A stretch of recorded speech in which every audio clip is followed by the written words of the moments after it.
Kanina, pumasok ako sa Big A kasi bibili sana ako ng aking tanghalian. Kaso, pagpasok ko doon sa harap ng pinto ng Big A, ito ang bumungad sa akin ng kamuti na kamuting sugba. Kumbaga sa ang tawag dito sa Japan is yakiimo. Yakiimo. So, bumili ako dahil naamoy ko yung yakiimo. Talagang ang sarap. Napakasarap yung amoy niya. Kaya napabili tuloy ako na wala sa oras. Kaya ito ang ginawa kong tanghalian. Ang sarap ng yakiimo, kamuting sugba, dahil mainit pa siya. Hindi ko siya kayang ubusin kasi nga mabigat sa tiyan at saka ang laki. Kaya ang kinain ko na lang sa araw na ito na tanghalian, kalahating kamuti na sugba at curry cup ramen. Grabe, busog na busog ako. Salamat Lord. Kasi mayroon kasing time na gusto kong kumain ng yakiimo. Hiruguhan. Tapos cup ramen, lalo na pag malamig ang panahon. For lunch. Ayan. Kamuti. Unang subo sa inyo po. Sinugbang kamuti.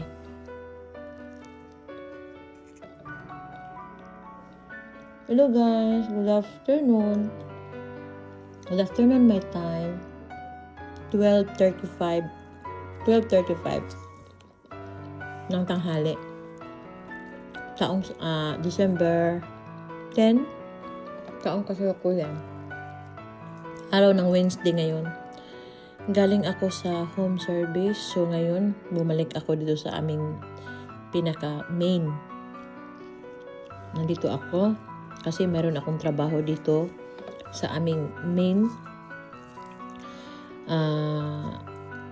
Tawag nito, 1 oras. Papaliguan ko yung pasyente. Yung isang pasyente ko, paliliguan ko. Ngayon, kumakain siya. Ito yung tinatawag nilang sugbang kamuti. Kumbaga sa atin pa, sugbang kamuti. Ang sarap po. Yan po. Sarap. Medyo mainit pa siya. Kaya po hindi ko siya kayang ubusin kasi mabigat sa tiyan. Itong kalahati, gawin ko hapunan. Itong hapunan ko. Ang sarap po. Tignan niyo po. Sugbang kamote. Mura lang po siya. Nabili ko siya sa Big A. Mura talaga ang Big A. Yan. Ito yung tanghalian ko ngayon. Kasi minsan gusto kong kumain na mayroong araw, mayroong oras na gusto kong kumain ng kamote, sugbang kamote, kagaya nito. Kasi paborito ko to eh. Kalahati nito mabigat na sa tiyan. Kaya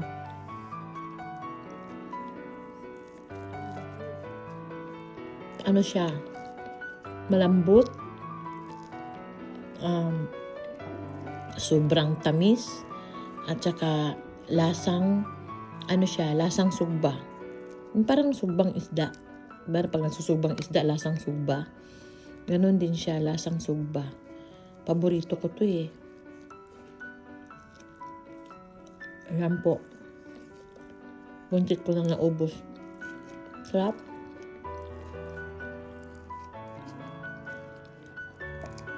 Ayan. Ito lang aking tanghalian at saka ito.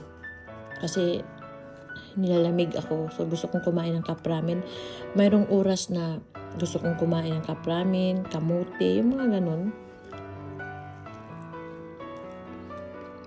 Ayan. Gusto ko kumain ng kamote at saka cup ramen sa araw na ito, sa oras na ito.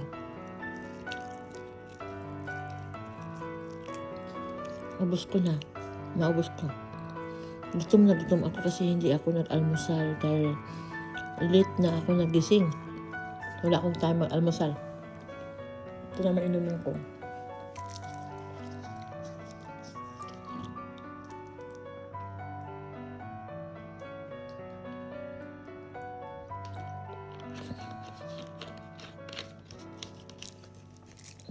Parang gusto ko pang kumain. Ano ba yan? Kakain kasi ako ng cup ramen. Bubusog na ako. Mamayang gabi na tong kalahati. Malaki kasi siya eh. Sobrang laki. Tingnan niyo po. Sobrang laki. Ayoko nang kumain nito. Kakainin ko yung ilagay ko siya uli dito sa plastic. Ayan oh. Imo. Ayan.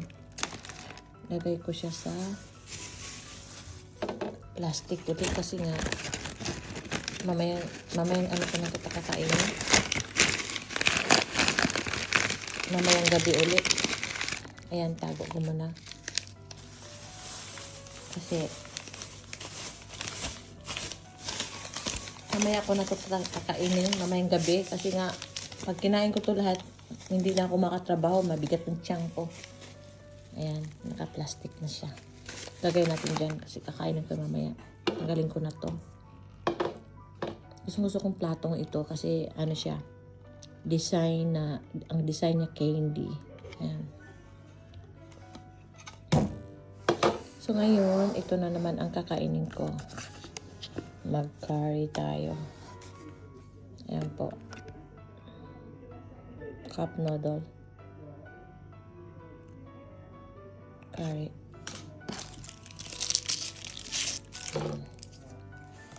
Ayan.